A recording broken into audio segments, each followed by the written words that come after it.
السلام علیکم ورحمۃ اللہ وبرکاتہ۔ کیسے ہیں آپ لوگ؟ امید ہے بخیر و عافیت ہوں گے۔ آج میں آپ حضرات کے سامنے بہت ہی اہم موضوع قربانی کی مختصر تاریخ لے کر حاضر ہوا ہوں۔ یہ قربانی روز اول ہی سے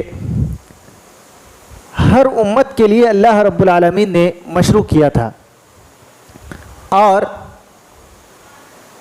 حضرت ابراہیم علیہ السلام نے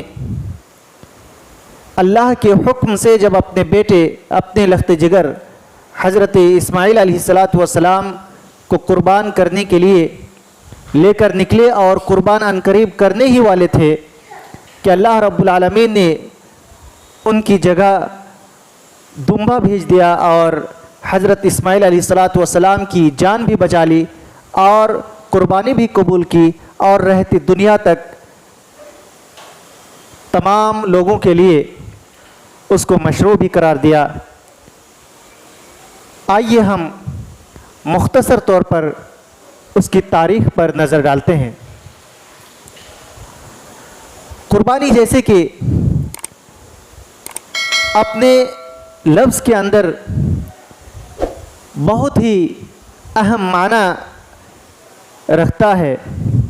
قربانی کا لفظ ایسا ہے کہ اس لفظ کے اندر ہی اس طرح کی کشش پائی جاتی ہے، اس طرح کا معنی پایا جاتا ہے کہ جس کا معنی ہوتا ہے قریب کر دینے والا۔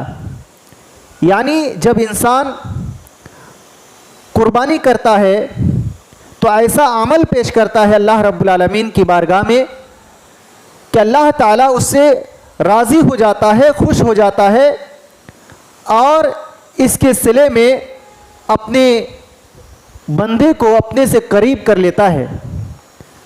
اور آپ کو معلوم ہونا چاہیے کہ جس بندے کو اللہ رب العالمین اپنے سے قریب کر لے، اس سے بڑا خوش نصیب اور کون ہو سکتا ہے؟ قربانی قرب یقربو سے ہے، اور قربان بروزن فعلان مصدر ہے، اور قربان بروزن زربان اسم فاعل ہے جس کا معنی ہوتا ہے قریب کر دینے والا۔ تو قربانی کا عمل انسان کو، قربانی کرنے والے کو اللہ رب العالمین سے قریب کر دیتا ہے۔ اس لیے یہ عمل اللہ تعالیٰ کو قربانی کے دن بہت محبوب اور پیارا ہے۔ ہر امت میں اللہ رب العالمین نے قربانی کا طریقہ رکھا اور قربانی کا نظام رکھا۔ یہ الگ بات ہے کہ قربانی پیش کرنے کا طریقہ الگ الگ تھا۔ پہلی امتوں میں کچھ الگ طریقہ، پھر اس کے بعد کچھ الگ طریقہ، پھر نبی پاک صلی اللہ علیہ وسلم جب اس دنیا میں آئے اور آپ کو نبوت ملی اور آپ کی شریعت میں بھی قربانی کو اللہ رب العالمین نے رہتی دنیا تک رکھا، تو اس کا طریقہ یہ دیا کہ عید الاضحیٰ کے دن ہم اور آپ قربانی کا جانور ذبح کرتے ہیں اور اللہ رب العالمین سے ثواب کی امید رکھتے ہیں، اور پھر باقی قربانی کے جو مسائل ہیں، احکام ہیں، ان احکام کو بجا لاتے ہیں۔ احکام پر انشاءاللہ بعد میں گفتگو ہوگی کسی اور درس میں۔ آج صرف اس کی مختصر تاریخ بتانی مقصود ہے۔ اللہ رب العالمین نے قرآن کریم کے اندر ارشاد فرمایا، وَلِكُلِّ أُمَّةٍ جَعَلْنَا مَنْسَكًا لِيَذْكُرُوا اسْمَ اللَّهِ عَلَى مَا رَزَقَهُمْ مِنْ بَهِيمَةِ الْأَنْعَامِ۔ یعنی اللہ تعالیٰ فرماتا ہے کہ وَلِكُلِّ أُمَّةٍ جَعَلْنَا مَنْسَكًا، کہ ہم نے ہر امت کے لیے قربانی کا طریقہ رکھا۔ کیوں؟ تاکہ وہ اللہ کا نام لے اس چیز پر جو اللہ تعالیٰ نے ان کو دیا چوپایوں میں سے۔ بہیمۃ الانعام کیا ہے؟ बहीमतुल अनाम में कौन कौन से जानवर शामिल हैं जिन जानवरों की कुर्बानी की जा सकती है, ये एक अलग दर्स में आप सुनेंगे इंशाअल्लाह। इस आयत करीमा के अंदर जो पता ये चला कि अल्लाह रब्बुल आलमीन ने इसमें कुर्बानी की तारीख़ बयान की। कुर्बानी की मुख्तसर तारीख़ यही है इस आयत की रोशनी में कि हर उम्मत में अल्लाह रब्बुल आलमीन ने कुर्बानी का तरीक़ा रखा। हर उम्मत को अल्लाह ताला ने कुर्बानी का अमल दिया, जिसके ज़रिए से हर उम्मत के लोगों ने अल्लाह रब्बुल आलमीन को खुश किया, कुर्बानी पेश करके अल्लाह रब्बुल आलमीन को राज़ी किया और अल्लाह रब्बुल आलमीन उनसे राज़ी हुए। लेकिन बाद में उसका तरीक़ा बदलता गया और ये रोज़े अव्वल ही से ये अमल जारी है। हज़रत आदम अलैहिस्सलातु वस्सलाम के दोनों बेटों हाबिल और काबिल ने कुर्बानी पेश की। हाबिल की कुर्बानी अल्लाह रब्बुल आलमीन ने कबूल की, लेकिन काबिल की कबूल ना हुई। कुरान करीम में अल्लाह रब्बुल आलमीन ने इसका नक्शा यूँ खींचा है, इज़ क़र्रबा कुर्बानन फ़तुक़ुब्बिला मिन अहदिहिमा वलम युतक़ब्बल मिनल आख़र, कि उस वक्त को याद करो जबकि हज़रत आदम अलैहिस्सलातु वस्सलाम के दोनों बेटों ने कुर्बानी पेश की। इज़ क़र्रबा कुर्बानन फ़तुक़ुब्बिला मिन अहदिहिमा, तो उनकी कुर्बानी, उन दोनों में से एक की कुर्बानी कबूल की गई, वलम युतक़ब्बल मिनल आख़र, और दूसरे की कुर्बानी कबूल ना की गई। इसलिए बताया जाता है कि अल्लाह रब्बुल आलमीन को ना गोश्त की ज़रूरत है, ना खून की ज़रूरत है, ना अल्लाह रब्बुल आलमीन को बहुत ज़्यादा मोटे ताज़े जानवर का गोश्त मतलूब है ताकि अल्लाह रब्बुल आलमीन उसको खाकर लुत्फ़ अंदोज़ हो, ऐसा नहीं है। बल्कि अल्लाह रब्बुल आलमीन को जो मकसूद है वो हमारा और आपका या कुर्बानी पेश करने वाले का तक़वा मकसूद है। तो इसीलिए अल्लाह रब्बुल आलमीन ने इसी चीज़ को देखा और हाबिल और काबिल में से एक की कुर्बानी कबूल की और दूसरे की अल्लाह रब्बुल आलमीन ने कबूल नहीं की, और उसमें इखलास को पैमाना करार दिया गया। तक़वा को कुर्बानी की कबूलियत के लिए पैमाना करार दिया गया। कुर्बानी करते वक्त जिसका तक़वा होगा, जिसमें लिल्लाहियत होगी, जिसमें इखलास होगा, अल्लाह रब्बुल आलमीन ऐसे बंदों की कुर्बानी इंशाअल्लाह कबूल फरमाएगा।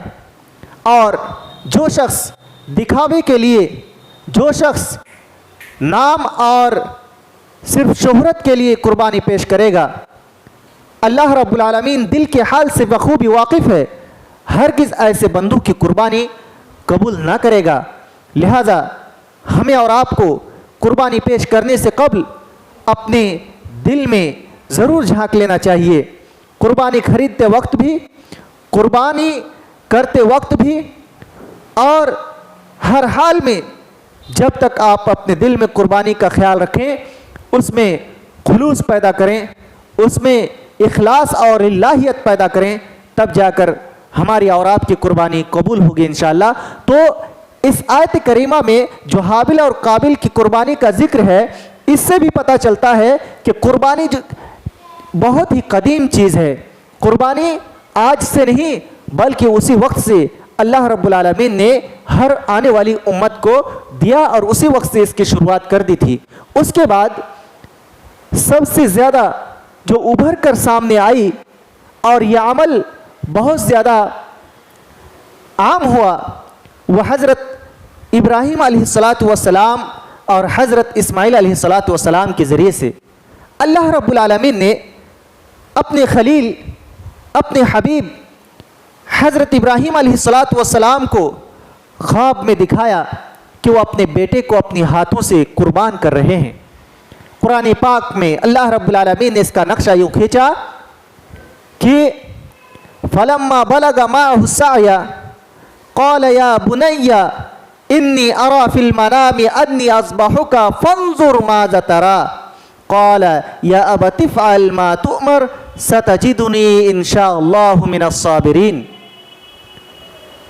हज़रत इब्राहीम अलैहिस्सलाम और हज़रत इस्माईल अलैहिस्सलाम के बारे में इस आयत में ये चीज़ बताई गई कि जब हज़रत इस्माईल अलैहिस्सलाम दौड़ने भागने के काबिल हुए और दौड़ने भागने लगे और उछल कूद करने के लायक हुए, बहुत ही प्यारा सा बच्चा, इसी आलम में अल्लाह रब्बुल आलमीन ने हज़रत इब्राहीम अलैहिस्सलाम को ख्वाब में दिखाया कि वो अपने बेटे को अल्लाह की राह में कुर्बान करें। चुनांचे हज़रत इब्राहीम अलैहिस्सलाम ने अपने ख्वाब को सच्चा मानते हुए, और आप जानते हैं अंबिया के ख्वाब सच्चे होते हैं, हज़रत इब्राहीम अलैहिस्सलाम ने अपने ख्वाब का तज़किरा अपने बेटे से किया और कहा कि या बुनैया इन्नी अरा फिल मनाम, ऐ मेरे बेटे इस्माइल, मैंने ख्वाब में क्या देखा कि मैं तुमको ज़बह कर रहा हूँ, अल्लाह के रास्ते में कुर्बान कर रहा हूँ, तो तुम ख्याल करो, गौर व फिक्र करो कि तुम्हारी राय क्या है। बेटा भी बहुत ही सईद और नेक थे, उन्होंने बहुत प्यारा जवाब दिया, या अबति फ़अल मा तुअमर सतजिदुनी इंशाअल्लाहु मिनस साबिरीन, ऐ मेरे वालिद, ऐ मेरे अब्बा जान, आप इस काम को, इस कार्य खैर को कर गुजरिए और इंशाअल्लाह आप मुझे सब्र करने वालों में से पाएंगे। कितनी बड़ी बात है।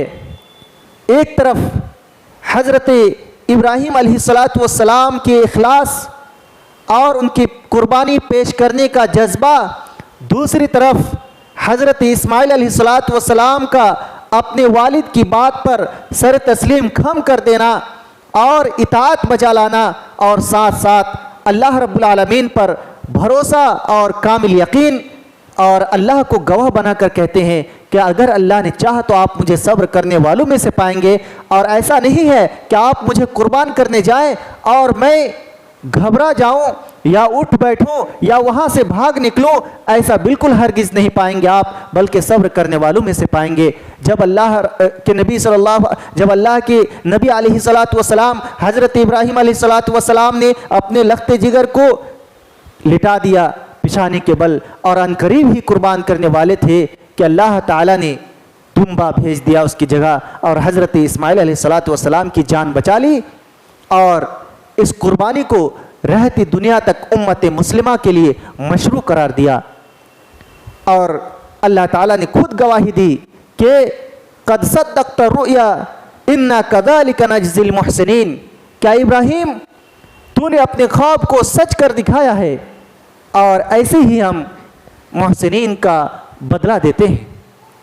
इस तरीके से कुर्बानी मशरू हुई, और इसी मशरूयत को अल्लाह रब्बुल आलमीन ने उम्मत मुहम्मदिया पर भी जारी व सारी रखा।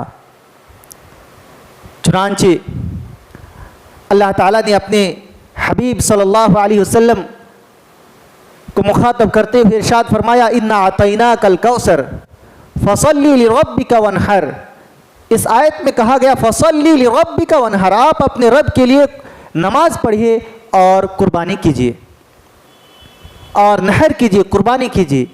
तो इस आयत करीमा में भी आप गौर करें कि पहले नमाज का हुक्म, उसके बाद कुर्बानी का हुक्म दिया जा रहा है।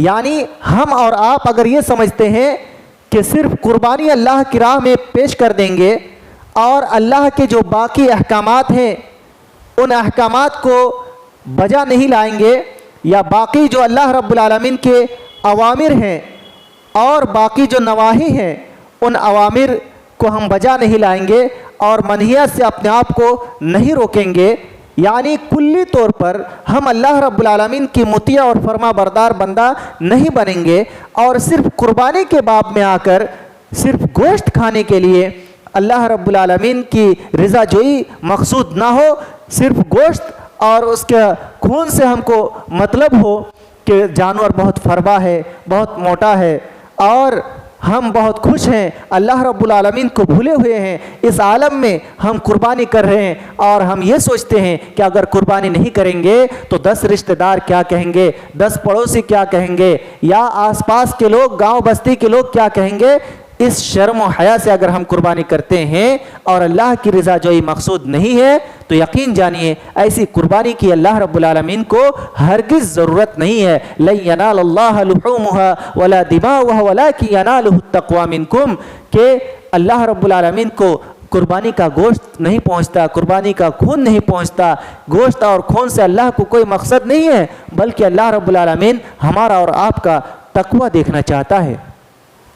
یہ اور اس طرح کی بہت سی آیتیں ایسی ہیں جو قربانی کی تاریخ بتاتی ہے، اور یہ واضح ہوتا ہے، خلاصہ کلام یہ نکلتا ہے حدیث کی روشنی میں، قرآن کی آیتوں کی روشنی میں، کہ قربانی اللہ رب العالمین نے روز اول ہی سے جاری رکھا اور اس کو مشروع کیا۔ اس کا طریقہ کار الگ تھا، اور نبی پاک آخری نبی صلی اللہ علیہ وسلم کو جو قربانی دی، اس کا طریقہ بہت ہی شاندار ہے، بہت ہی اس میں معنویت ہے، اس میں بہت سی حکمتیں ہیں، حکمتوں سے یہ قربانی پر ہے۔ ایک طرف اللہ رب العالمین راضی ہوتا ہے، دوسری طرف جو غریب اور مسکین ہیں ان لوگوں کو بھی کچھ کھانے کو اور اپنے ذوق کو بدلنے کا موقع ملتا ہے، اور اللہ رب العالمین اس میں آزمانا چاہتا ہے اپنے بندوں کو کہ کون سا بندہ میرے لیے قربانی کرتا ہے اور کون سا بندہ نام کے لیے قربانی کرتا ہے، شہرت کے لیے قربانی کرتا ہے، یہ سب اللہ تعالیٰ جانچتا ہے۔ تو ان آیتوں سے یہ بخوبی معلوم ہو گیا کہ قربانی ہر امت میں اللہ رب العالمین نے رائج کیا، اور امت محمدیہ پر بھی رائج کیا، اور اس کی شکل کچھ الگ رکھی، اور اس میں بہت سی حکمتیں پوشیدہ ہے۔ انشاءاللہ آپ لوگ اس کے بعد قربانی کے احکامات کو باری باری ایک ایک حکم یا دو حکم کو آپ سنیں گے۔ السلام علیکم ورحمۃ اللہ وبرکاتہ۔